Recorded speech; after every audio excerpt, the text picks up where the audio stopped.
Paskutinė taisyklė yra duplicate values. Tai reiškia vertės, kurios kartojasi, duplikatai. Šitą taisyklę galima pritaikyti tiek tekstui, tiek datom, tiek skaičiam.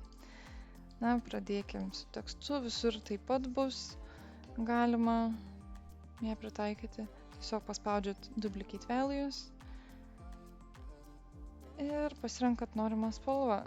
Čia dar galima pasirinkti galbūt unique, jūs norit unikalias visgi, ne dubletus, o unikalias. Tokiu atveju mes turime unikalias vertės, tai yra vertės, kurios nesikartoja. Galime dar pabandyti su datomis, duplicate values. Na, čia labai daug dubletų, čia labai daug kartojasi, jeigu aš čia pakeisiu į 19, tarkim, mažiau. Tai šiam kartui tiek. Jei patiko šis video, prašau paspauskite patinka. Ačiū už dėmesį ir iki kitą kartą.